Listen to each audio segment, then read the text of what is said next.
Kia ora and welcome to episode 3 of the Sonic Speculations podcast. I'm your host Nathaniel Otley, and I'm delighted to have as this episode's guest Tamaki Makaurau composer Leonie Holmes. Dr. Holmes is currently Senior Lecturer in Composition and Music Studies at the University of Auckland School of Music. She's had work commissioned and performed by ensembles including the New Zealand Symphony Orchestra, Auckland Philharmonia, the BBC Singers, NZ Trio, Voices New Zealand, Auckland Chamber Orchestra, Estrella Quartet, and the Jade String Quartet. Her orchestral music has been released on the Atoll CD Solstice, and a compilation of chamber music appears on the CD When Expectation Ends. Residencies include composer-in-residence positions at the Nelson School of Music, with the Auckland Philharmonia and the Manukau Symphony Orchestra.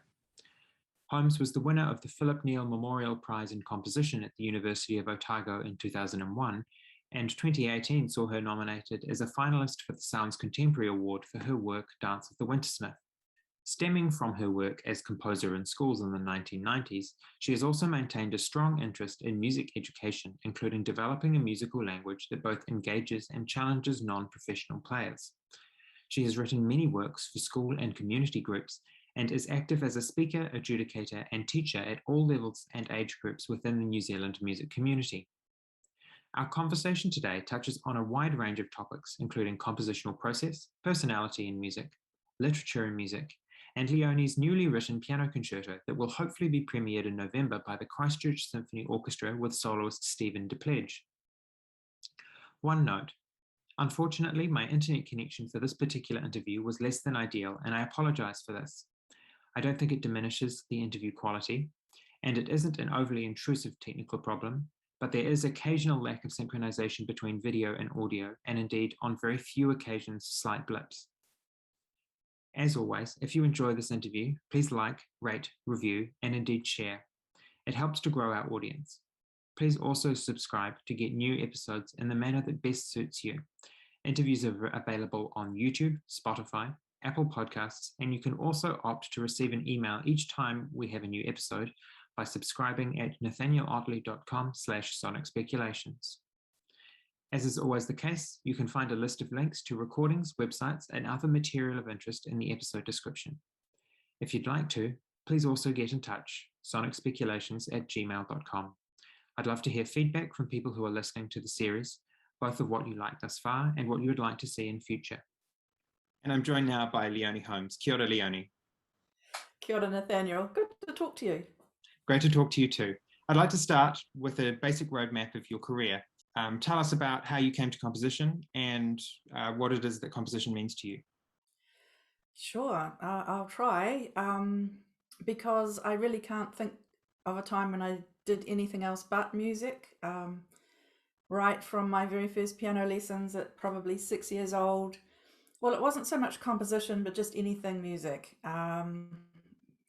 Really, the piano lessons were the highlight of my life, and it just went from there. I was fortunate to have a lot of support from teachers and my family along the way, and I guess I learned early that improvising was a great way of getting out of the housework. So it's just been the thing always. So in terms of what I did with it, I guess when I applied for the University of Auckland, I was uncertain as to whether to apply as a piano performance major or composition, and went the composition route, which is good because I really don't have the nerves to be a performer. I'm better behind the scenes. And then when I did a master's degree there as well with John Rimmer, who was very proud of his female cohort of students that went through, like Glenda Keane, Dorothy Carr, Eve DeCastor Robinson, and myself. So I do remember his pride in that. And then I just moved into working as a community musician, basically. So I worked in schools. I was a composer in schools, and then worked as an itinerant teacher, worked by commission for compositions, had a couple of residencies with different orchestras, worked in an office, and it wasn't until a while later that I ended up teaching at university, and ended up doing a doctorate degree there as well. So how do you come to composition? You mentioned improvisation earlier. Is that still a part of your compositional process, or have you moved away from that? Yeah, I think it is. Compositional process is, I guess, quite old-fashioned. It's a piano, it's an idea, um, and it's just working through ideas till I get a point where I can organize them.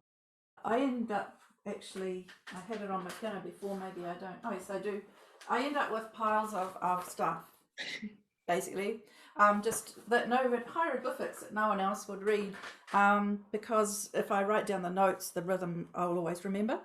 So it's a shorthand way of having ideas, jotting down the note pitch wise, remembering the rhythms, and then as I've got older, learnt to work with them more logically, create patterns of notes, invert them, um, transpose them, and then that's my sort of template for the actual piece, which is, of course, its own thing, and it depends entirely on what the instruments are and what they want to say. I have this trick where I just let the instruments say what they want to say. It's just a mind trick, but it helps the first few forays into the material, because I hate starting pieces.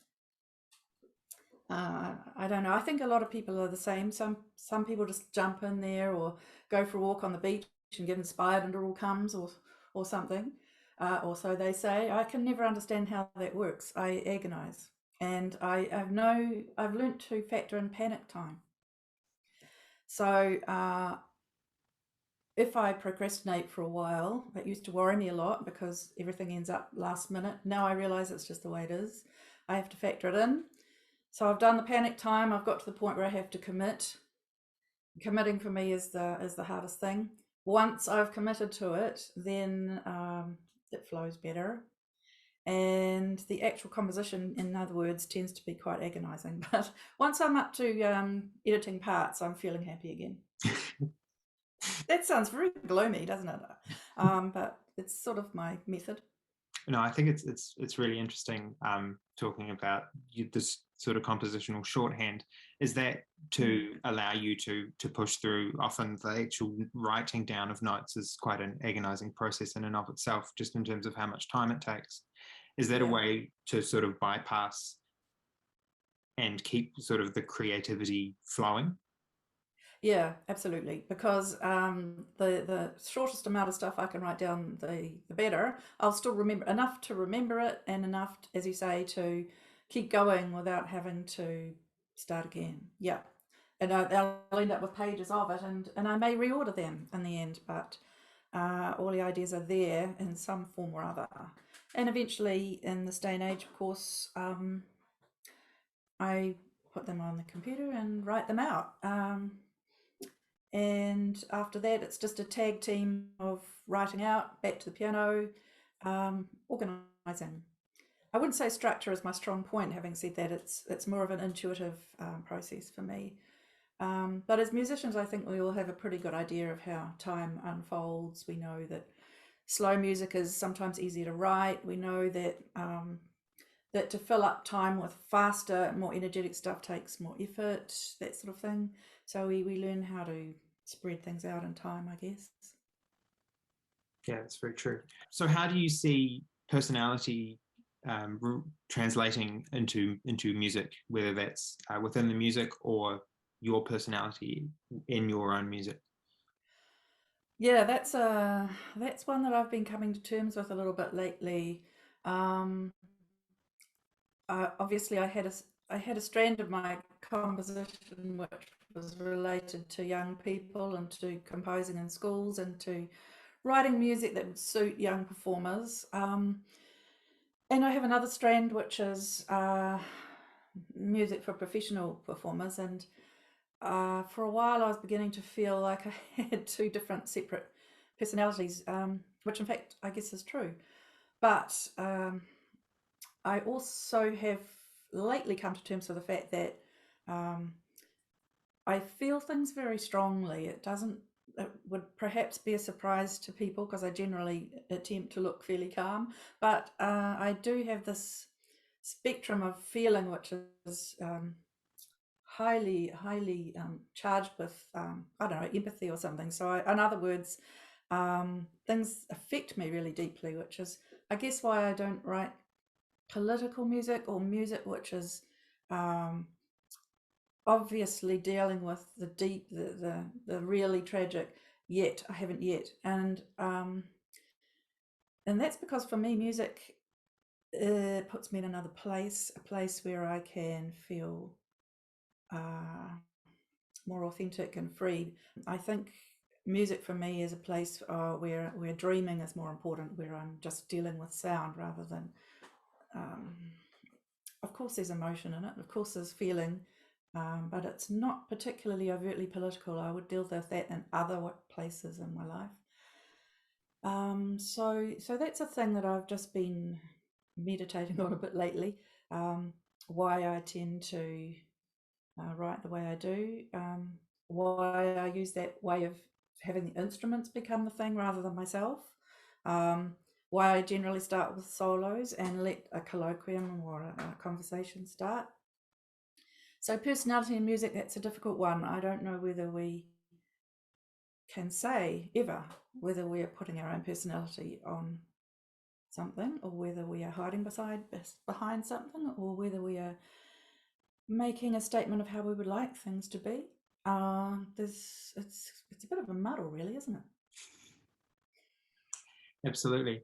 So you talk with regards to sort of the abstraction of instrumental music, but you've also written quite a bit of choral music and music with text. How do you use text in those instances, and how does that relate to conveying of emotion or things like that? Well, text is different. I mean, uh, I I honestly haven't written that much choral or vocal music, but I have in the past sung in a lot of choirs and got into it perhaps through my friendship with Karen Grills in particular. But text for me is quite straightforward. You sing it and you write it down. That's all there is to it, really, for me. It does it itself if there are words, if that makes sense. Whereas instrumental music needs to needs to speak in exactly the same way. You just have to work a little harder at it, I suppose. And that's interesting because you're talking about letting the instruments speak, Yeah, and when you have text, that's sort of you're speaking in and of itself. So I yeah, think it's quite yeah. an interesting connection. Yeah, I would go so far as to say that text adds a layer of music which makes the things too obvious for me. Someone once said to me, "Gosh, you actually think in music, don't you?" And I thought, well, yeah, doesn't everybody sort of when you hear music, it's talking to you. It's making some sort of it's language which is obviously not very useful if you want to meet someone for coffee at a certain place, but in other ways it's even more meaningful than that. So text is a more obvious way of making something music.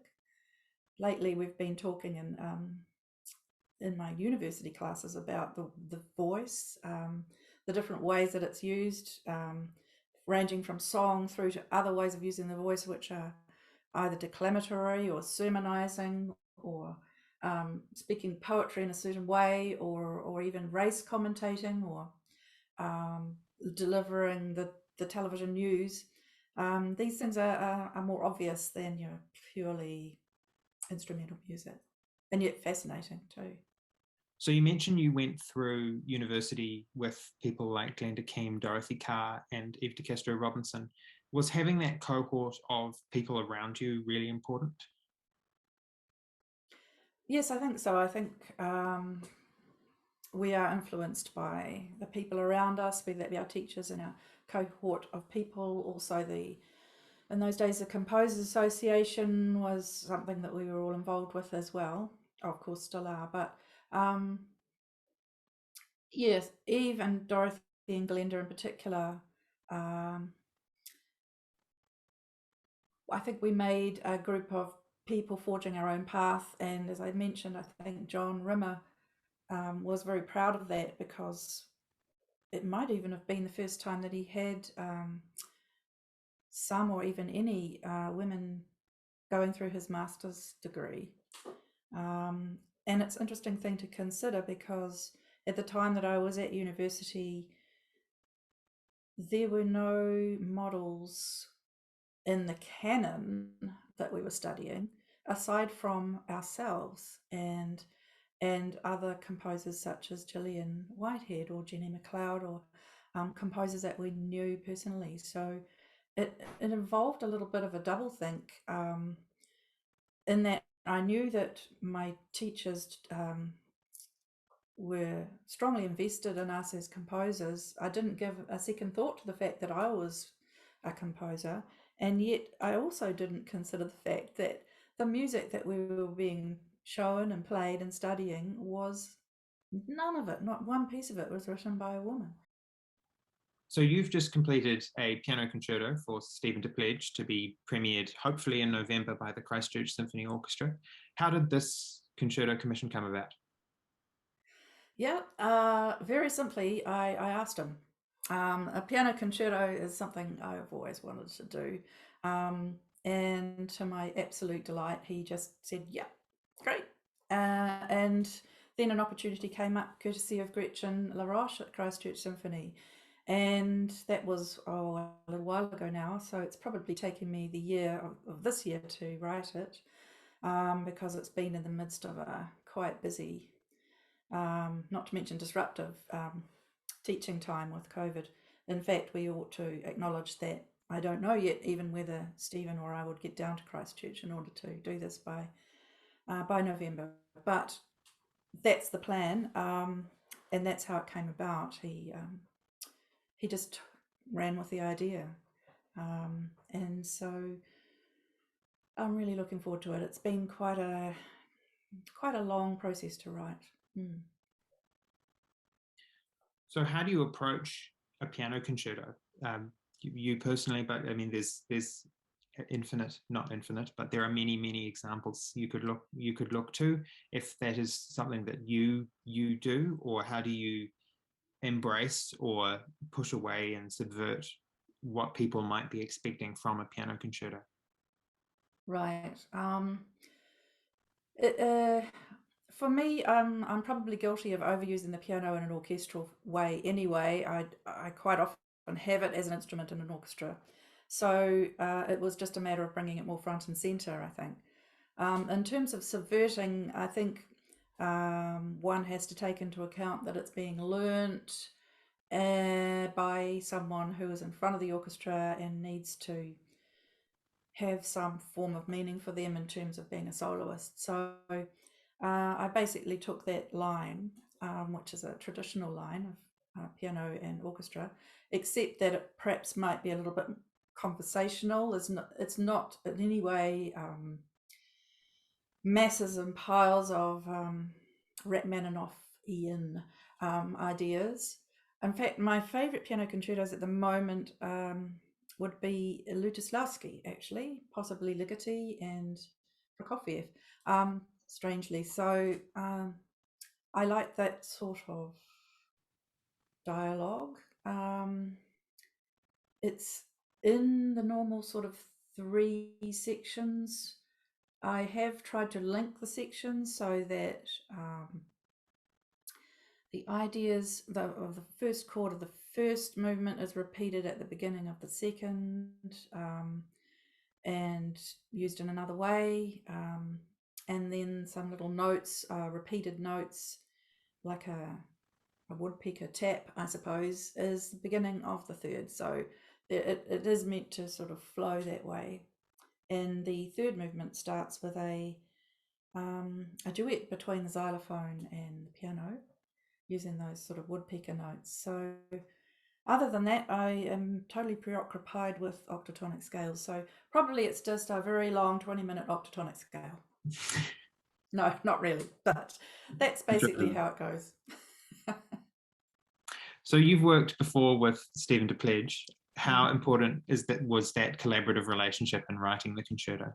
Obviously, you're writing it for him and asking him, so that there's that part of it. But is there back and forth on the piano writing or anything, or are you someone who composes more in isolation in that way? Well, I was more than happy to run things past Stephen, but actually he's very trusting and very calm. He's like, yep, just when you're ready, no hurry. Um, and he's very busy. So in the end, it was kind of a process which I just knew how he plays. I know how fast he learns things, and as you say, we've worked together before. He's played my pieces before, and I'm just in complete awe of his musicianship and his pianism, and just the calmness with which he approaches things. So I mostly just did it myself and passed it over. So you've used text in a lot of your work, not just for voices, but also for instruments in terms of inspiration. I think of something like Dance of the Wintersmith or a number of other works. How do you use text in your work to sort of form seeds of germination for compositional material? Yeah, I do that occasionally. It's a matter of finding a way into a world, and in the end, once you're in there, it's up to the audience to listen however they want. But it's a trick or a method, I suppose, of finding myself in a world. I read a lot and constantly, and often not particularly highbrow stuff. I just again read for escapism, I suppose. So the Dance of the Wintersmith what came from finding a way to tell a story through the violin and the piano. And since I was reading the Wintersmith at the time, I just literally took the book, opened it at a page, and read it and said, "Ah, no, that's not right." Cheated, shut the book, opened it again at another page, found something that spoke to me, and that was my mental impetus to begin the piece. So again, it's I wouldn't call it a trick. It's a method. It's a way of exciting my imagination in terms of sonnet possibilities. So that's one example. Another one might be a piano solo called Nocturne that Jian Liu's just performed in the chamber music tour. And that came from a text written by a friend of mine called Marnie Barrell, who wrote this incredible text about a dusky sort of moth. I can't even explain the words in it. Really struck me. So obviously I used that first in a song. Well, it was actually for choir, but I used the same text again to create a piece for piano. So I do that a bit. In fact, the piece Frond, which I can't even remember whether it started as a piece for choir or a piece for orchestra or which came first, but probably the choir piece, was a text that I put together myself just from some memories, but I also worked with Robert Wiremu to create a te reo version of it.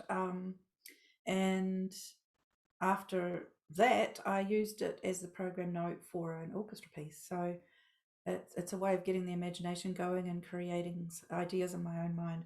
I don't have to form any ideas in an audience's mind, but it's a nice way to work sometimes. This connection between the orchestral work Frond and the choral work Coiled Stillness That's right. I couldn't remember the name. Coiled Stillness. Yeah. Is an example of sort of a connection across time between two works that is very interesting. And I know time is something that you're interested in your music. Do you see are those two works connected beyond the sort of evocative text that you use, or is it just as a sort of an evocation of a mood, an idea, a place?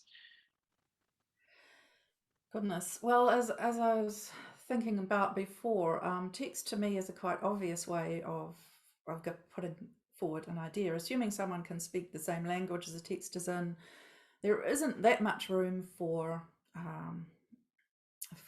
any different interpretation.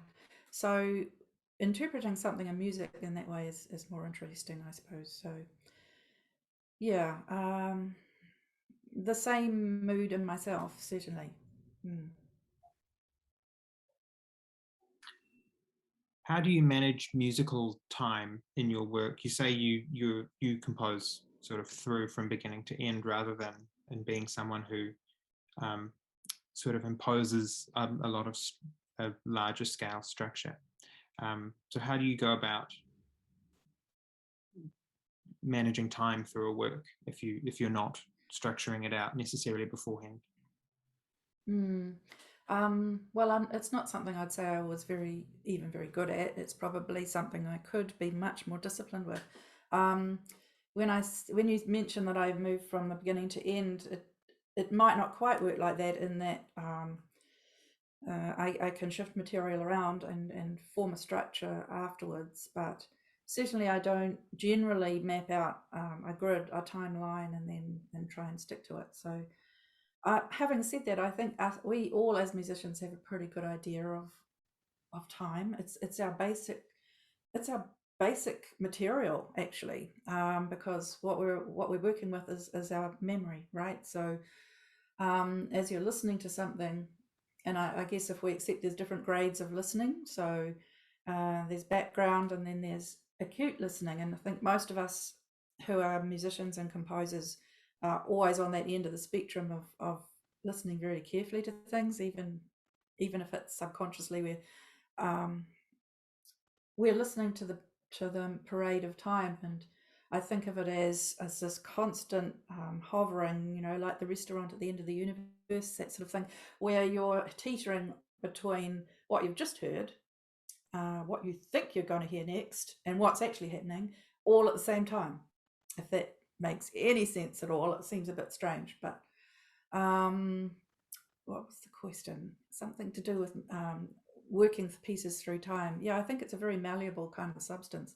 If you think about it, the way we comprehend time depends entirely on our emotional state as well. There's actual real time, but there's also how we deal with it ourselves. If you've ever been late for an appointment and sitting in your car at a red light, how fast does time go? It just goes like that. Whereas if you're sitting through something which is perhaps not entirely taking your interest, it might crawl like that. So musical time is a bit the same, I think. It depends on a lot of things. It depends on the composer, but it depends on the audience, and it depends on the situation and the level of excitement, or all sorts of stuff. So it's an interesting substance, but it's what we deal with. Do you attempt to sort of be aware of how an audience might be perceiving time when you're writing, or are you more writing sort of from how you think you or the musicians would perceive the time? Well, I guess this comes to idea of response. I guess I'm thinking more of it from the musician's point of view, actually, because we can't really predict what an audience will think. Oh, we can make an educated guess, but and it's always our hope. I always think that most people secretly hope that an audience will really, really like what they're writing. And I guess that would depend how fast or slow they think the evening or whatever is going. But most of it is in terms of that sort of triangle between the composer, the audience, the performer, whether or not the composer and the performer are the same thing. Yeah, it depends on the piece. It's different every time, isn't it? I guess particularly if you're writing for a specific group at a specific location, specific audiences are going to differ as well. So, and then you only have control over that one reception of the piece, and then if you are lucky, it will get a longer life than that. Yes, I think that's very true. So I'll ask now our final 5 questions. So the first of these is, where do you go personally to be creative? Is there, I see a studio behind you, is that where you tend to compose? And is it do you find the most fruitful place for compositional endeavour?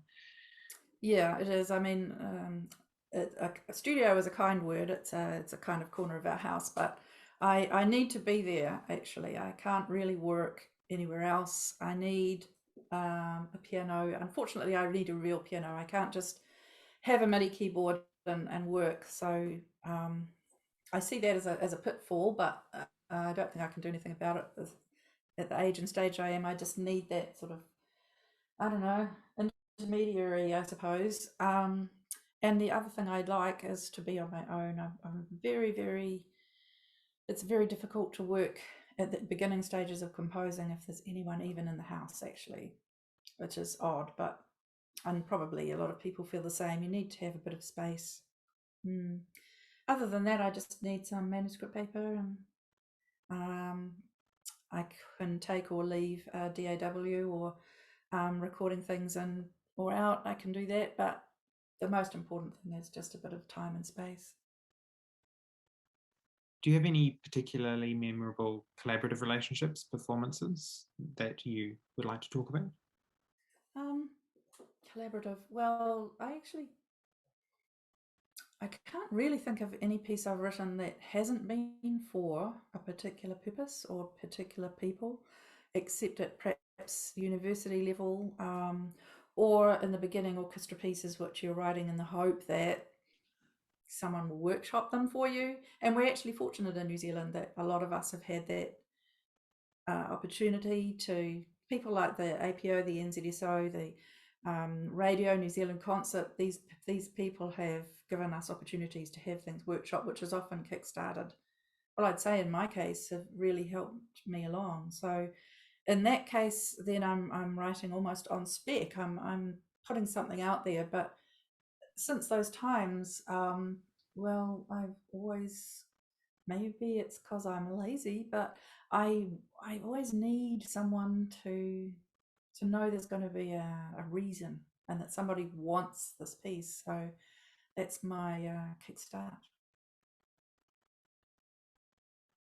Are there any strange experiences, performances that you've had as a composer that stand out? Oh, there's probably quite a few. Uh, the strangest experience I've probably had was when I was asked to write a piece for a mandolin ensemble when I was pretty young. And I didn't know the group, they were visiting the country. I was told they were quite good, so I wrote a piece which turned out to be too difficult. So I didn't really have much to do with the group until I turned up for their concert. And I listened to the piece and it was like almost unrecognizable to me from what I'd written. And that experience, just you get this cold kind of feeling going through your body top to bottom. It's the same feeling you get when you've just written a piece of music which your computer has lost, and everything's gone. It's that, that feeling, I can tell. Yeah, that was and then the piece finished and people got up and I heard someone say, well, that was interesting. And that was the first time I'd heard that word interesting used in that sense, which actually happens a bit. And it's stuck with me. Whenever someone says that, it takes me right back to that mandolin piece and that audience reaction and that absolute feeling of helplessness. Because I guess we're in our own lifetime dealing with pieces of music that a group or a person has never heard before, right? So they're learning it from scratch, and they don't have 100 recordings of Beethoven's Fifth to go back and right, we're going to interpret that. It's all new. So quite often our first performances aren't ideal because, well, they just can't be. But this was a particularly interesting example. It takes a certain type of performer often to take something that there isn't this big performance history of and run with it. I find. I think it must be quite scary too. Because a lot of performers, they are quite accustomed to playing things that have been played a million times before. It's almost the default in this day and age for classical music anyway. I guess classical music might be, or contemporary art music, or whatever you want to call it, might be out on a limb there, but there's such a history of performance practice behind what performers do that taking on or having the urge to take on new music is not for everybody. So it's an interesting thought. Any memorable non-composer jobs you've had? Non-composer jobs, well, I think I've done a few. Apart from my stint in an office as a secretary for the Royal Schools of Music exams. Actually, I was also a theory examiner for the Royal Schools of Music back in the day for a while, not at the same time. I've done everything from counting nuts and bolts in a factory to picking and packing strawberries, selling records, working in a delicatessen, selling Christmas cards in a mall. That put me off carols for the rest of my life. Just, there's no way you can't escape. You can't escape these carols, and they're on repeat. So that was awful. So yeah, there have been quite a few jobs to fill up. I mean, I worked as a community musician and as a self-employed person. So particularly at the beginning, I had a lot of jobs to fill in the money thing. And you said you read a lot. What is a reading recommendation you'd make? Anything recently in particular that stands out to you? Oh no, that some of it I wouldn't say because they're sort of escapism. At the moment, I'm reading The Art of Noise, Alex Ross, which is interesting. Before that, I read *Sapiens*, which was interesting in a kind of freaky way. My daughter's, excuse me, I'm just remembering my daughter's given me a book in a different vein called *Gender in the Musical Canon* by Marcia Citron, which I'm intending to read. But I do have a soft spot for, and I won't give titles because that's embarrassing, but I don't know, escapism, science fiction, even young adult literature. You know about Terry Pratchett. I love that because it's hilariously funny, and I mean, without a sense of humor, I think everything is not much fun. And he has his way of pointing out the foibles and the whimsicality and sometimes the uncomfortable truths of human life by making a fictitious world, basically, and it's just very funny, but at the same time it's really meaningful. Before that, I read The Luminaries, which I liked very much because you had to work for it. You had to work for the ending, and then when you got there, it appealed to my sense of mysticism, I suppose, or innate sort of spirituality in it that it appealed to me. I don't know, just anything and everything I can get my hands on, really. So in terms of a recommendation, yeah, not sure. Yeah, just anything. Wonderful. So great to talk to you today. Thanks so much for your time. Oh, it's been a pleasure. Ngā mihi. Ngā mihi. And that's us for today's episode of Sonic Speculations. I'd like to thank Leonie Holmes again for her time. And as always, if you'd like to see, know, and hear more, there are a variety of interesting links in the episode description related to today's interview. If you're in Christchurch, Leonie's Concerto is due to be premiered on November the 6th in the Christchurch Symphony Orchestra's Triumph Over Tragedy concert.